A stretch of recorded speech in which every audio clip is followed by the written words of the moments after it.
Oke, assalamualaikum warahmatullahi wabarakatuh. Waalaikumsalam. Oke, alhamdulillah teman-teman kembali lagi di channel Move On. Channel yang kemarin mungkin terlalu lama liburan ya, karena cerita Ramadan, cerita Lebaran, seru-seru banget. Kita setiap segmennya, setiap episodenya kedatangan tamu yang keren-keren.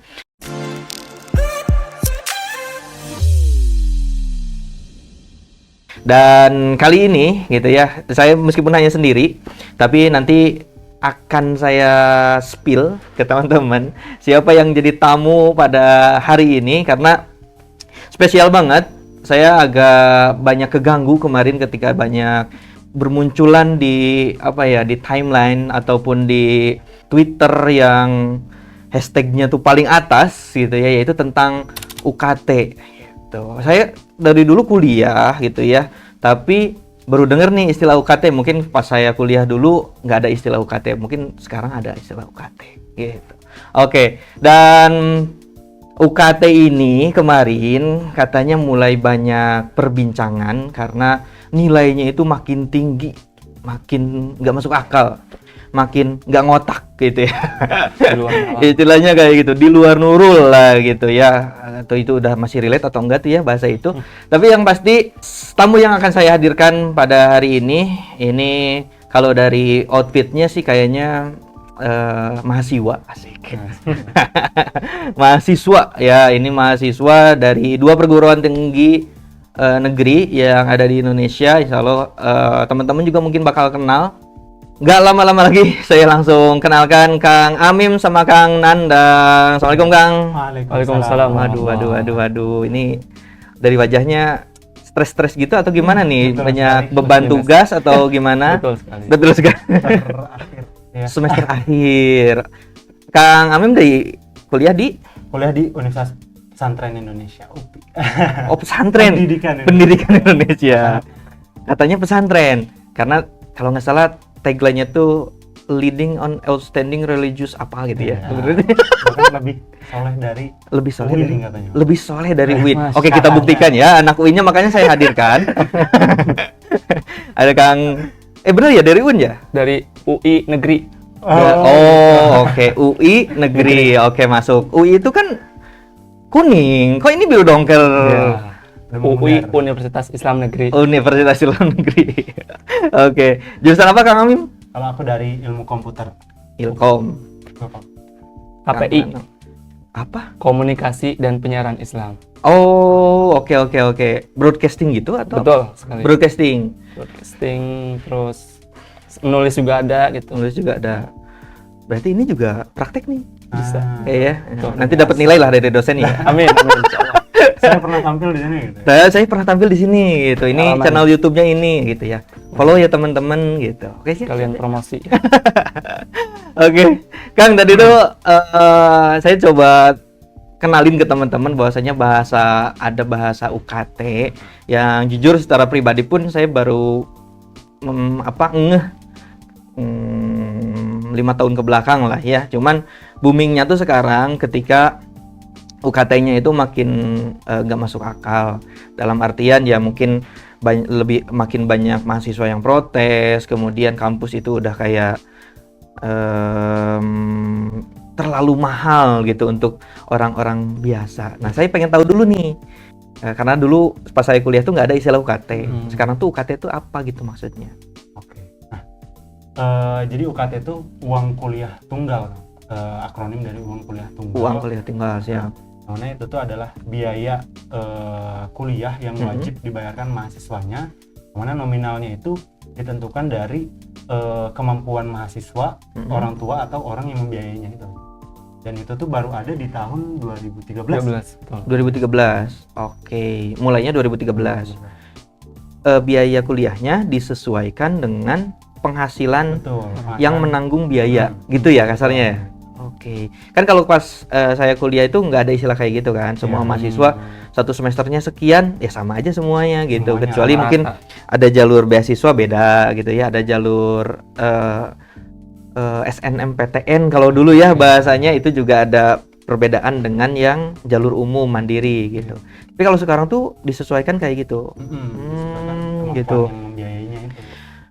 Terus Akang juga keduanya UKT, berarti udah masuk UKT ya? Udah masuk Udah. UKT. Angkatan 20 kan. Oh 2020. Ya Allah, Angkatan 22. 2022.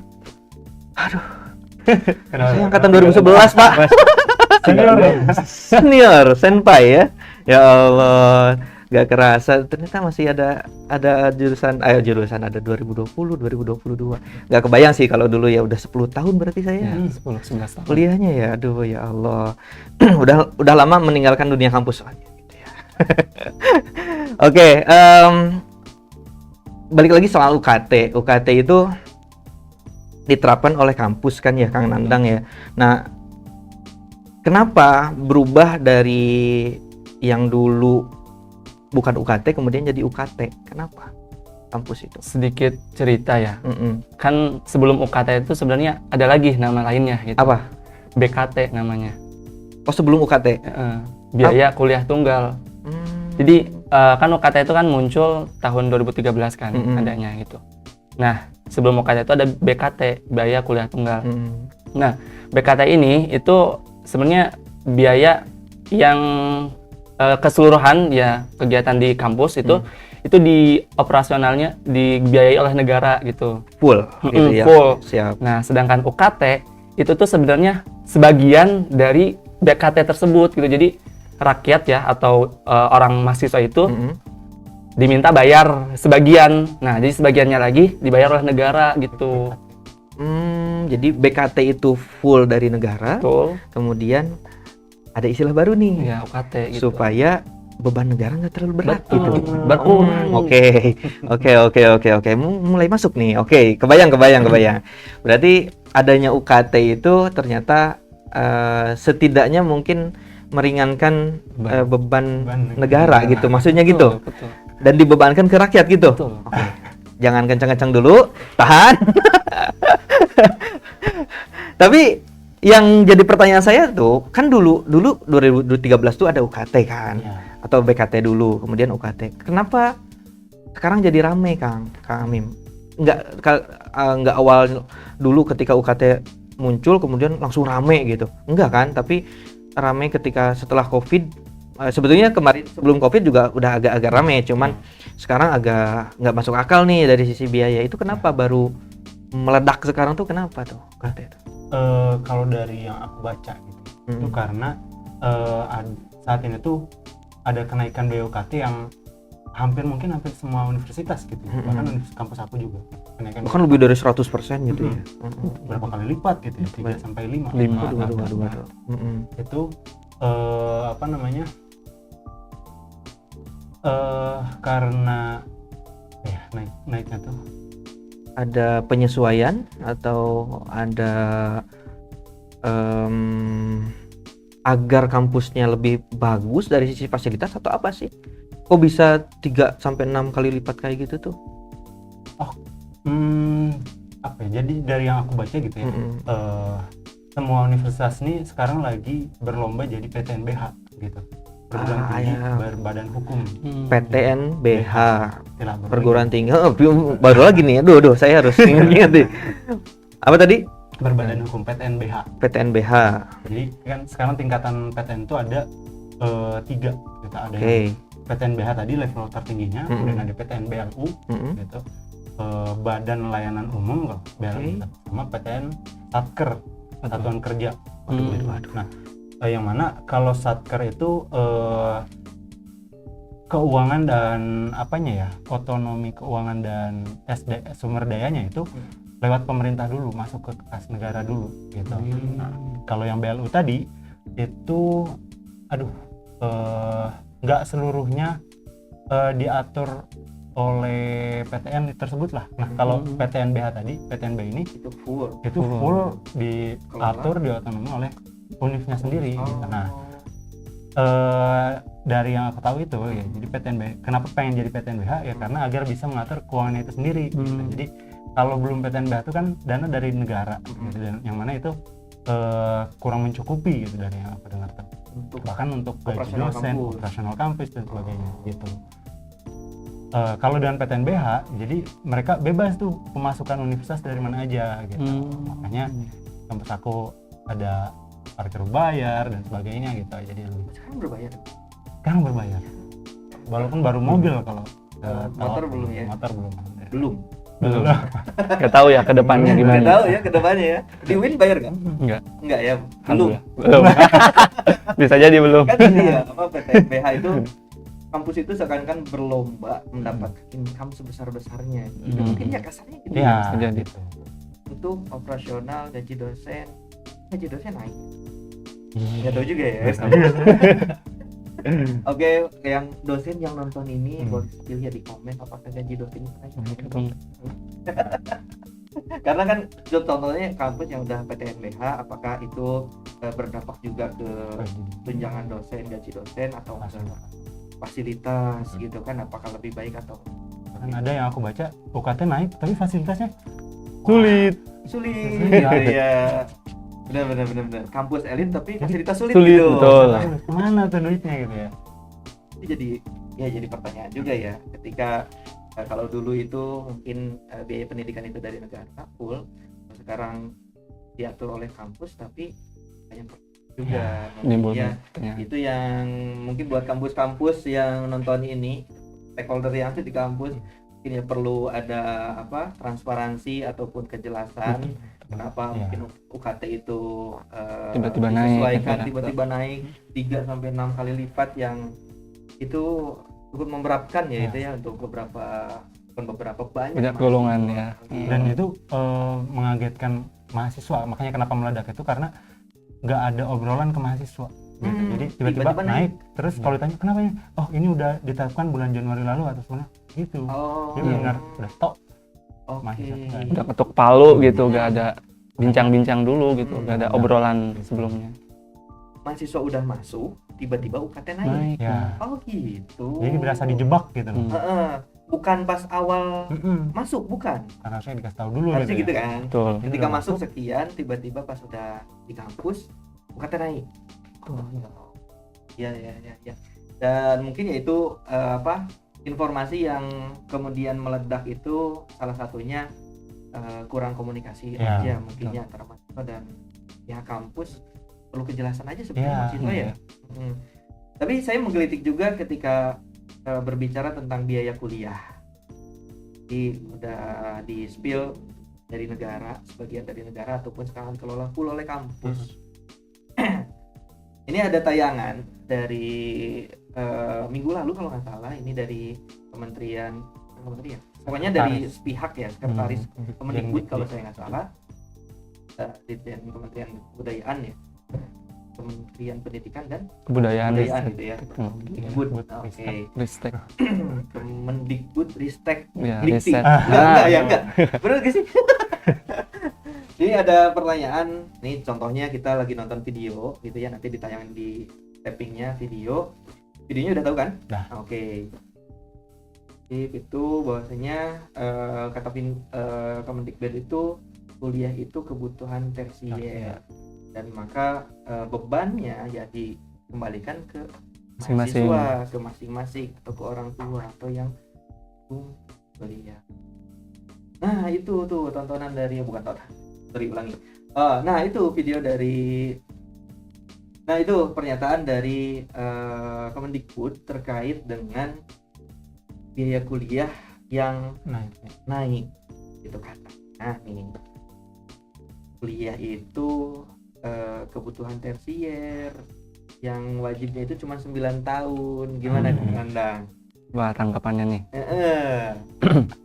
Kan kalau dari segi level kan dalam level tersier itu kan istilahnya di level 3 ya, setelah primer, sekunder, baru tersier ya kan.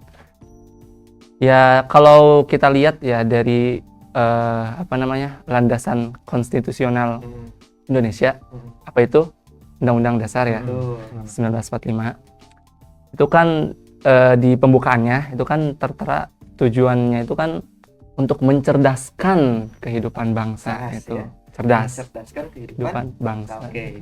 Nah kan kalau kita mengacu kepada hal tersebut gitu ya, seharusnya kan negara itu mendukung kan ya, mendukung dan juga support penuh terhadap apa-apa yang bisa mencapai tujuan tersebut gitu. Nah, kalau dilihat dari pernyataan Sekretaris Kemendikbud tadi gitu ya, jadi seolah-olah apa namanya nggak sesuai gitu ya, nggak sinkron dengan landasan konstitusional yang dipegang gitu di Indonesia ini gitu. Mungkin mereka tuh optimis banget gitu. Masya Mungkin mereka optimis 9 tahun itu udah cukup mencerdaskan bangsa gitu. Bisa jadi. Jadi Makanya- cukup sampai SMA, SMK gitu. Jadi yang itu mah pilihan aja lah kuliah mah. Tapi guys kan PTKI aja sekarang butuh ya. Nah itu Betul. Kita coba masuk BUMN, lowongan SMK. Persyaratannya ya. Persyaratannya kan hampir semua lah. S1 harus S1. Gimana? adapun SMK itu kuotanya juga nggak segitu banyaknya Sedikit gitu kan, ya. dan itu bagian teknis doang Iya. kan. Betul. Dari negara Coba. dianggap tersier tapi Heeh. cari kerja harus S1 satu. gitu ya. Aduh. Itulah fakta. Fakta yang ada di negeri kita Ada. guys. Negeri Gitu. Wakanda ya. Ya Allah, dan uniknya lagi kan yang di kampus atau di SMK SMA itu rata-rata Gen Z. Kalau Gen SMP Z. itu udah banyak Gen Alpha lah ya. Gen Z itu kalau saya nggak salah kemarin baca berita nih, ada hampir 10 juta Gen Z itu nganggur, nggak punya pekerjaan, gitu. Apakah ini dampak dari kuliah mahal juga atau gimana? Nah, ya bisa jadi salah satu Salah satunya, dampaknya, kan? salah satunya gitu. Karena kalau dilihat dari apa namanya, dari berapa persen tadi? 9,9. Oh, persentasenya. Persentasenya. Sebetulnya angka sih. Angka ya. Hampir 10 juta Per gitu. juta. 10 juta nganggur gitu. Sedangkan tadi apa namanya, kuliah itu pilihan gitu ya. Dan sedangkan kan negara ini kan katanya tuh butuh tenaga kerja ya. Tenaga kerja yang banyak, yang berpendidikan ya. Tapi pada faktanya ya seperti ini gitu ya, di negeri ini gitu. Jadi kalau ngelihat apa namanya, ya lowongan sulit juga gitu kan. Karena harus ada ijazah S1 tadi. Betul, dipersulit gitu. Akhirnya Kan. ya gimana lagi? Akhirnya lulus SMK ya. Kan, Berat. itu mungkinnya. Ya. Jadi lebih bisa milih apa-apa. jadi YouTuber, jadi Nah. ini Oh gitu ya. iya benar. Beloknya ke sana jadi. kreator, Hmm. mungkinnya gamer. Gamers. Dulu kan sempet viral tuh, ada anak SD yang ditanya, cita-cita kamu apa? Nah. Gitu kan, YouTuber. Sekarang ini udah SMA tuh. Udah SMA, Iya, ya. iya, betul, betul. Bentar lagi dia kuliah, kaget kayaknya Kaget, lihat UKT ya. nih. Makanya nerusin cita-citanya tadi. Oh, benar. Dan banyak itu kan dampaknya. Banyak. Kemudian Gen Z itu akhirnya benar-benar bukan kan mungkinnya karena keadaan kampus kuliah itu jadi prioritas gitu kan. Mungkin ada juga yang berhenti di tengah gitu, tengah jalan gitu ya. Oh, gara-gara UKT Heeh, gitu ya. seperti Tuh, itu. banyak teman saya yang gitu. Banyak ya. Ya Allah. Tadi kata Kang Nantang cerdaskan kehidupan bangsa Indonesia ditopang oleh pendidikan yang kuat agar tercipta 2045 generasi yang cemas. Kayak gitu. Balik lagi soal pendidikan dan negara. 10 juta Gen Z itu nganggur. Ya. Kemudian Kemendikbud itu kan menganggap bahwasanya itu ya kuliah itu tersier, ya. Tapi dari Kementerian Keuangan tuh apa ini tadi kata Kang Dandang tuh? Karena ada 10 juta orang yang nganggur. Itu mereka justru paniknya. Oh iya. Justru mereka tuh paniknya nggak bisa pada bayar zakat. Pajak. Kalau zakat tuh wajib. Nah, zakat wajib. katanya. Kalau pajak Jadi khawatirnya ke sana justru. Iya. itu kan Bukan anehnya tuh 10 jutanya itu loh. iya, kan pemerintah tuh harusnya tuh 10 jutanya kasih pekerjaan apa nih, Iya. bukan ya? Tapi wah ini nggak ada pemasukan pajak nih dari 10 juta orang ini kan. Betul. Tadi ngobrol gitu ya ketika sama Kang Nandang tuh. Ya faktanya kayak gitulah. Pada kenyataannya posisi negara itu ke pendidikan itu nggak peduli, tapi pedulinya itu ke pajak gitu justru ya. Uangnya justru. Makanya UKT naik karena mau uangnya. Uang. Pajak uang. karena uangnya. Waduh. Iya, namanya juga UKT udah uang duluan tuh, betul. gitu ya. Bukan pendidikan duluan Nah. kan, UKT uang duluan. Nah, menurut Kang Amim nih, sebetulnya pendidikan dan negara itu posisinya seperti apa sih? Negara tuh harus ngapain terkait pendidikan di negerinya? Jadi kalau sekarang kita istilahnya tagline Indonesia. Oke. Indonesia kan pengen jadi Indonesia emas. Mas, Indonesia emas di tahun 2045 45 gitu. ya. Untuk mencapai Indonesia emas gitu ya, tadi bangsanya harus cerdas gitu ya. Sekarang pada faktanya 10 juta orang pengangguran dan sebagainya gitu ya. Jadi justru ya harus dicerdaskan gitu, maksudnya kuliah, biaya pendidikan tuh harus dia digratiskan gitu ya, idealnya kalau pengen masyarakatnya itu cerdas gitu. Dan jangan hanya biaya lah, cuman diperbaiki juga kurikulum dan sebagainya gitu kan. Jadi jangan dijadikan pendidikan itu pilihan gitu. Tersier gitu. Silahkan yang mau kuliah kuliah, yang enggak kalau pengen Indonesia emas gitu ya, mudahkan jalannya gitu. Harus difasilitasi gitu ya. Oh, gitu. Dan ya kemarin juga kan ada yang ngomong gratis di perguruan tinggi negeri katanya. Ya, belum dilantik. Wah, gitu. Kalau menurut Kang Nandang, posisi negara sama pendidikan tuh harus seperti apa? Tadi kalau dari Kang Amim kan, ya harusnya negara memfasilitasi dong, karena tujuan negara itu kan mencerdaskan bangsa atau generasi emas 45. Atau ada perspektif lain dari Kang Nandang? Kalau dari perspektif saya sih, kan dari tadi kan landasan konstitusional Indonesia kan undang-undang ya. Oke. Jadi kan ada tuh di pembukaan juga kan tujuannya untuk mencerdaskan kehidupan bangsa. Nah, ternyata ada lagi di undang-undang tersebut gitu, tapi di batang tubuhnya. Siap. Di pasal 34 nggak salah, ayat 1.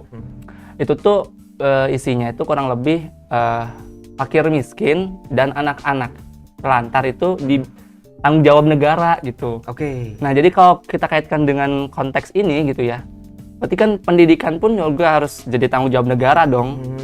Dan itu nggak hanya terbatas pada jenjang tertentu 9 saja, tahun 9 tadi tahun gitu ya. tersebut gitu. Jadi harus sampai lulus gitu ya. Kalau negara ingin tadi mencerdaskan kehidupan bangsa ya, rakyatnya harus dibiayain gitu ya, difasilitasi. Karena kan ya tadi fakir miskin dan anak-anak terlantar tadi kan ya tanggung jawab milik negara. Sama gitu. siapa lagi coba ya? Nah, iya makanya gitu. Benar. Ya gitulah faktanya pendidikan di negeri di negeri kita ini ya, secara pengelolaan, secara ini seakan-akan ya kita harus rakyat itu harus mandiri gitu ya. Semuanya mandiri. Ngurusin sendiri gitu ya intinya mah. Nah kan Kang Amim sama Kang Nandang ini lagi di kampus nih gitu ya. Kemudian yang berhadapan langsung dengan tadi teman-teman Kang Amim juga ada yang kesulitan, bahkan ada yang keluar karena UKT berkali-kali lipat gitu ya, seakan dijebak dan sebagainya. Ngomong soal pendidikan, harapannya nih Kang Amim dulu deh gitu ya, harapan pendidikan dan posisi negara itu harus ingin seperti apa nih ke depan itu? Oke. Ya, harapan aku untuk pendidikan negara ini negeri ini tentu merata gitu ya, merata kepada para masyarakatnya gitu, tidak pilih-pilih. Ya kalau memang ingin sesuai dengan undang-undangnya gitu ya, setiap orang itu di pasal 28C, setiap orang itu berhak mendapat pendidikan gitu ya, berarti berikanlah itu gitu loh. Jadi jangan ya tadi fakir miskin dan sebagainya tidak bisa kuliah karena biaya sebagainya, itu ya kalau ingin sesuai dengan undang-undang ya berikanlah gitu. Jadi merata. Pendidikannya merata. Pendidikan harus merata. Punya hak semua Hak rakyat semua. Indonesia, betul ya? Betul. Oh benar, harus terlaksana. Kalau dari Kang Nandang sendiri harapan pendidikan di negeri ini semakin baik lagi atau kayak? Oh, kalau dari harapan ya tentu ya menjadi lebih baik lagi gitu ya. sebenarnya lebih baik lagi dari segi apa gitu kan pertanyaannya gitu. Betul. Ya dari segi tadi kan negara harus memfasilitasi gitu ya, memfasilitasi agar rakyatnya itu bisa berpendidikan tinggi maksudnya gitu ya, sampai berpendidikan tinggi gitu. Dan juga sebenarnya kan bukan beban mahasiswa itu sebenarnya bukan hanya di UKT aja gitu saat ini gitu. Kalau dari pengalaman dan lihat dari baca-baca berita juga kan, selain dari masalah UKT yang tinggi itu kan sebenarnya ada juga beban yang lain sebenarnya gitu dari segi mungkin tugas-tugasnya di kampus gitu yang memberatkan. Jadi udah mah UKT tinggi gitu kan, tugas banyak memberatkan gitu. Jadi pantesan kurus-kurus kayak gini ya. Anak kos sih. Anak kos ya, beda ya, anak kos ya. Ya jadi ya harapannya kedepannya pendidikan lebih baik lagi, dan juga intinya negara memandang rakyat itu sebagai sebuah amanah gitu kan, karena kan jabatan itu amanah, jadi jangan sampai rakyat itu jadi beban lah gitu untuk negara gitu. Ya. Nyatanya gitu sih. Oke, seru sih kalau ngobrolin pendidikan, dalam artian kualitas pendidikan itu kayak stagnan di sana-sana doang. Yang meroket itu UKT-nya gitu. Bukan kualitas pendidikan. Bukan kualitas pendidikannya, kuantitasnya yang Kuantitas UKT. UKT-nya ya.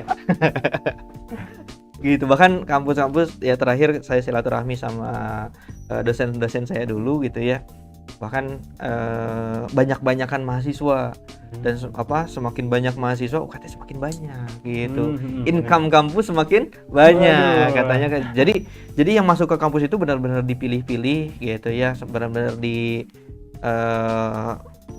dipilih lah agar yang mampu dan mau membayar UKT yang cukup besar dalam tanda petik. Yang nggak mampu ya kuotanya disegitikan. Ya, kuotanya gitu. Aduh ya Allah. Masya Allah. Gitu ya tentang pendidikan. Sebetulnya banyak sekali hal yang perlu diobrolkan, perlu kita diskusikan, apalagi ini langsung gitu ya dihadirkan mahasiswa yang secara aktivitas langsung ada di kampus, bertemu dengan dosen dan pihak kampus ataupun mahasiswa yang terkena langsung dampak dari UKT gitu ya teman-teman. Pertanyaan terakhir deh. Pertanyaan terakhirnya saya kurang ya. Nanya pertanyaan terakhirnya tadi harapan enggak deh. Yang bisa kita lakukan. Oke, mahasiswa melakukan apa ya? Apa yang bisa diperjuangkan oleh mahasiswa? Mungkin bisa ada pertanyaan jawabannya tentang audiensi atau tentang ada juga kan yang kemarin ke DPR gitu ya, bagi-bagi ya. Mana? Bisa kebayang? Jadi mahasiswa untuk permasalahan UKT ini, mahasiswa apa yang bisa kita lakukan? Itu bisa berjuang agar turun UKT-nya turun ke pihak kampus atau diskusi ke DPR kan gitu ya. Kayak itunya. Oke, terakhir ada buat teman-teman mahasiswa gitu ya. Di sini kan saya menghadirkan mahasiswa, jadi saya pengen tahu kira-kira apa sih yang bisa diperjuangkan oleh mahasiswa agar memang permasalahan ini tuh bisa clear gitu. Nanang dulu deh. Ya. Kalau dari saya pribadi ya, apa yang bisa dilakukan oleh mahasiswa gitu ya.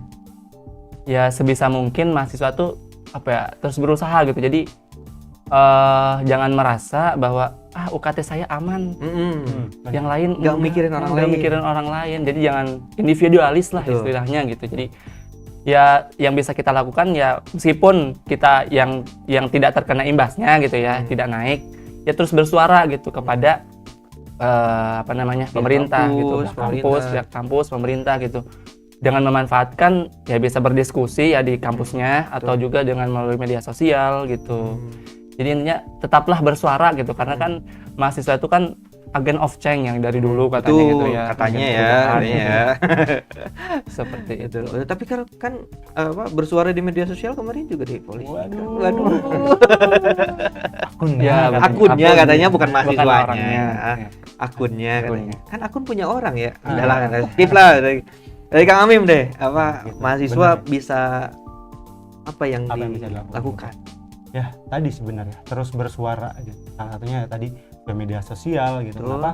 Karena di Indonesia tuh baru diurus kalau udah viral. Oke. Gitu ya. Harus Belum viral dulu. Kalau belum viral terus aja. Terus aja. biar Gaskeun. Gaskeun. viral dulu gitu. Media sosial atau kalau tadi audiensi ke pihak kampus masih Iya. belum bisa, Betul. terus media sosial juga masih belum kena, Mm. bahkan ya mungkin bisa dengan ya masuk ke DPR gitu, suarakan ke DPR. Seperti yang udah dilakukan ya. Iya. Yang udah coba. Unsur ya. Banyak ya. Banyak banget. Udah Ya, ada sama sebagai mahasiswa bersuara. harus bersuara ya. Kebijakan kan tetap di kampus. Iya. Betul. Harus terus bersuara dan tadi poinnya bagus tuh ketika ya mahasiswa itu ya jangan individualis lah. Betul. Harus care terhadap orang lain gitu ya, harus peduli jangan karena kita mampu membayar ya udah Iya. biarin orang lain deh gitu. Biarin aja. Urusin aja orang lain nah gitu. Hmm. Ternyata harus care gitu ya dan terus bersuara. Ingat ya mahasiswa yang nonton ini, terus care terhadap mahasiswa yang lainnya, terus bersuara apapun yang mengganjal di kampus atau di dunia pendidikan atau permasalahan sosial apapun di negeri ini agar Indonesia Emas 2045 bisa terwujud gitu ya. Amin. Hatur nuhun Kang Amin, terima kasih Kang Nandang, terima kasih atas waktu dan ngobrolnya. Alhamdulillah di segmen di Muda Bicara ini kita akan banyak ngobrol terkait permasalahan mahasiswa ataupun isu sosial lainnya yang berkaitan dengan banyak anak muda. Oke, terima kasih atas waktu dan kesempatannya. Silakan teman-teman jangan lupa follow, like, share, komen jika podcast ini, obrolan ini bermanfaat buat teman-teman dan silahkan teman-teman juga membagikan apapun yang positif di channel ini. Nantikan di segmen berikutnya di Muda Bicara. Assalamualaikum warahmatullahi wabarakatuh. Turun.